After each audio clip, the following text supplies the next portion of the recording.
kadang tuh teman-teman yang non disabilitas itu masih menganggap teman-teman disabilitas tuh kayak alah paling nggak bisa gitu kan, kayak meremehkan gitu.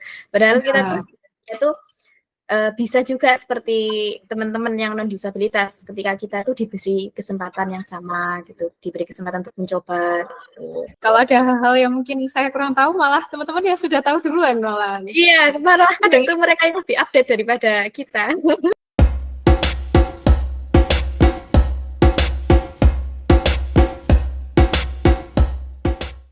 Bismillahirrahmanirrahim. Assalamualaikum warahmatullahi wabarakatuh.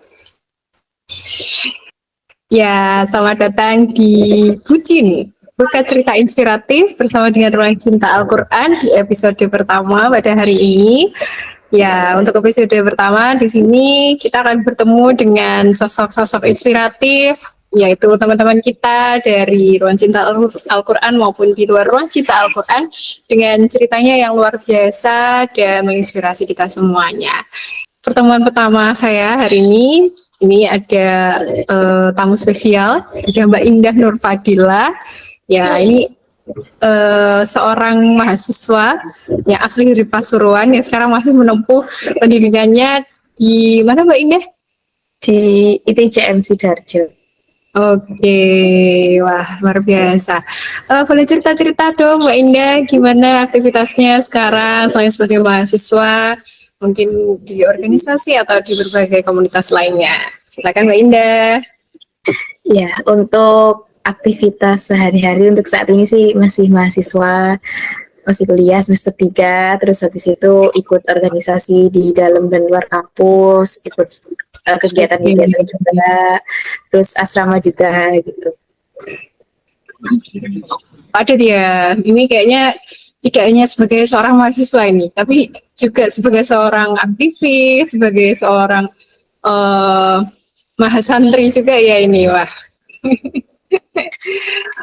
Jadi sekarang lagi ada di mana ini Mbak Indah? Ini sekarang lagi di asrama. Di asrama, oke. Wah, berarti aktivitasnya tidak hanya di kampus saja, tapi juga belajar ilmu-ilmu agama di asrama juga ya Mbak Indah ya? Iya. Luar Karena biasa. emang itu apa namanya itu asrama saya itu sistemnya itu seperti pesantren gitu. Oh gitu ya, sistemnya sama seperti pesantren, ada pengajiannya, ada ilmu-ilmu diniyah yang dipelajari ya? Ya, Oke, keren banget. Oke, mungkin bisa diceritakan juga bagaimana tips-tipsnya bagi Mbak Indah sendiri sampai saat ini, gimana caranya supaya bisa membagi waktu antara menjadi seorang mahasiswa dengan bagaimana menjadi aktivis dalam berbagai organisasi. Silahkan. ya.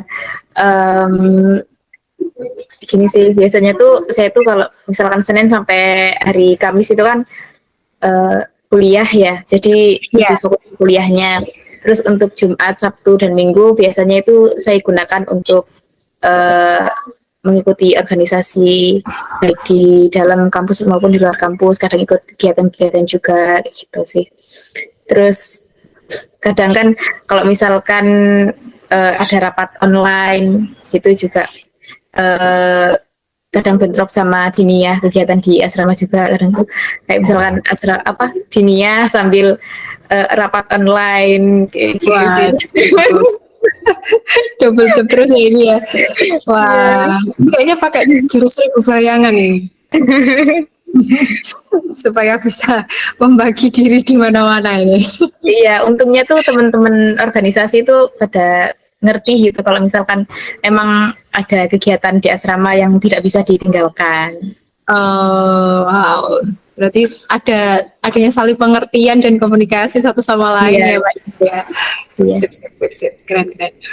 Oke, mungkin untuk pertanyaan selanjutnya, ini kira-kira hal yang paling menarik dan mengesankan apa yang terjadi saat Mbak Indah ini mengikuti berbagai macam organisasi? Karena tadi kan Mbak Indah udah cerita-cerita mengenai aktivitasnya di asrama dan juga di kampus. Nah, untuk seputar organisasi ini seperti apa kira-kira? Apa yang paling menarik dan mengesankan ketika mengikuti organisasi-organisasi itu? yang paling menarik dan mengesankan kalau menurut saya sih ketika saya bergabung di Pertuni, karena di Pertuni itu saya belajar banyak hal, terutama mengenai teman-teman disabilitas netra gitu kan.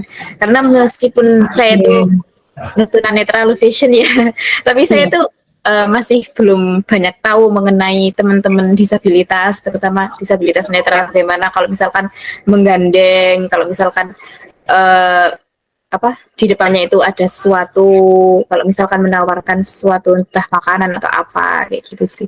Jadi Pertuni itu menurut saya tuh organisasi yang mengesankan buat saya. Wah, wah, ada suasana kekeluargaan yang mungkin sangat teringat di hati ya. Iya. Wah, keren berarti ini Pertuni. Mungkin selain Pertuni ada nggak organisasi yang eh, mungkin membuat Mbak Indah terkesan sampai akhirnya wah ini kayaknya harus selalu ikut berpartisipasi nih di sini gitu. Ya, ada organisasinya itu Ruang Cinta Al-Quran, karena menurut Beneran nih? saya ini karena menurut saya Ruang Cinta Al-Quran itu merupakan organisasi keislaman pertama yang saya ikuti, yang berkesan. Di sini saya tuh belajar tajwid, belajar bacaan Al-Quran benar itu seperti apa. Saya bisa belajar, terus saya ngaji sama teman-teman juga, ngaji bareng, seperti itu. Menyenangkan dan keren. Wah, sip, sip. Terima kasih loh ya. Ini testimoni jujur ya ini. Ya mungkin eh, selama ini yang diketahui teman-teman lainnya tentang Ruang Cinta Al-Quran itu mungkin hanya tentang ngaji ya Mbak ya. Tapi Iya. sebenarnya kegiatan-kegiatan kita bisa lebih dari itu. Oke, mungkin dari Mbak Indah sendiri, menurut pendapat Mbak Indah, salah pahaman apa yang perlu diluruskan oleh teman-teman yang lainnya ini tentang teman-teman difabel, terutama dalam belajar atau mengakses berbagai macam pengetahuan, apakah yang perlu diluruskan sehingga nanti akan membuka kesadaran teman-teman ini? Iya, kalau menurut saya sih kadang tuh teman-teman yang non disabilitas itu masih menganggap teman-teman disabilitas tuh kayak alah paling nggak bisa gitu kan, kayak meremehkan gitu. Padahal kita tuh ya tuh bisa juga seperti teman-teman yang non disabilitas ketika kita tuh diberi kesempatan yang sama gitu, diberi kesempatan untuk mencoba gitu. Terus teman-teman disabilitas tuh juga mereka tuh pada pinter-pinter, pada cerdas-cerdas mandiri. Wah, saya tuh kadang tuh kalau misalkan sama teman-teman disabilitas tuh saya tuh juga insecure ya. Mereka tuh pada pinter-pinter teknologi. Iya, keren malah saya merasa Iya, meskipun dengan keterbatasan mereka ya, tapi mereka tuh bisa bermain teknologi sampai bisa secanggih itu. Iya, betul sekali. Bahkan ini kadang saya kalau sama teman-teman mungkin di Pertuni atau di Ruang Cinta Al-Quran, teman-teman difabel ini, kalau ada hal-hal yang mungkin saya kurang tahu, malah teman-teman yang sudah tahu duluan malah. Iya, malah kadang tuh mereka yang lebih update daripada kita. Iya, kok bisa ya? Saya, wah ini keren banget ini. Saya tuh sampai merasa ketinggalan gitu. Jadi ya itu rasa insecure itu ya, yang kadang-kadang insecure. buat saya, wah kalah ini, kayaknya nggak boleh kayak gini terus.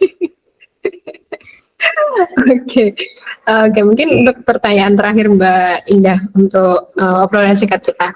Mungkin apa yang diharapkan oleh Mbak Indah sendiri sebagai seorang muslimah ini, sebagai seorang mahasiswa, sebagai seorang aktivis supaya mendapatkan pembelajaran yang tepat atau akses yang tepat supaya mendapatkan pembelajaran itu yang setara dan akses yang sama dibanding dengan teman-teman yang biasanya, dan bagaimana supaya ini bisa diwujudkan gitu Mbak Indah. Kira-kira Ya, seperti apa gambarannya? menurut saya sih dengan adanya organisasi atau komunitas keislaman ya, secara baik secara online maupun secara offline, itu bisa membantu teman-teman disabilitas untuk belajar ilmu agama, untuk belajar baca Al-Quran, terus kemudian dengan diberikan akses berupa teknologi yang mungkin bisa menjangkau untuk teman-teman disabilitas netra ya, kayak handphone bicaranya mereka bisa mengakses itu mungkin bisa membantu teman-teman dalam belajar ilmu agama. Wah, gitu ya Mbak. Wow, itu mungkin salah satu hal yang nilai plus tersendiri bagi teman-teman difabel sendiri, karena walaupun kita punya keterbatasan tapi itu tidak menghalangi semangat kita untuk selalu menuntut ilmu dengan cara apapun, yang mana saat ini sangat mudah ya untuk didapatkan. Ya, betul Untuk sekali. dari mana saja dan kapan saja ya Mbak Indah ya. Iya, yang penting ada kemauan sih Mbak Nini. Oh iya, betul sekali. Yang penting pertama kemauan dulu. Iya. Kalau ada kemauan pasti jalannya ada aja ya Mbak Indah ya. Tuh. Keren sekali Mbak Indah. Wah, mungkin untuk pertanyaan-pertanyaan yang lainnya sebenarnya masih banyak yang ingin saya tanyakan, tapi berhubung waktunya terbatas, mungkin kita lanjut lagi entah di season selanjutnya atau di episode selanjutnya ya Mbak Indah. Siap. Atau mungkin tema-tema selanjutnya. Luar biasa sekali Mbak Indah, terima kasih sudah menjadi tamu kita pada hari ini di Bucin, Bukan Cerita Inspiratif. Ya, Yang Cinta Al-Quran. Ya, semoga semangat, sehat selalu, berkarya dan aktif dimanapun berada, dan senantiasa bersama kami juga di Ruang Cinta Al-Quran ya. Ya, siap. Insya Allah. Insya Allah. Terima kasih banyak Mbak Indah. Ya, sama-sama Mbak Nini. Ya, sama-sama. Oke, mungkin sampai di sini dulu perjumpaan kita di Bucin, Bukan Cerita Inspiratif. Sampai jumpa di episode selanjutnya dengan tema-tema kami yang menarik. Ya, terima kasih. Wassalamualaikum warahmatullahi wabarakatuh. Waalaikumsalam warahmatullahi wabarakatuh.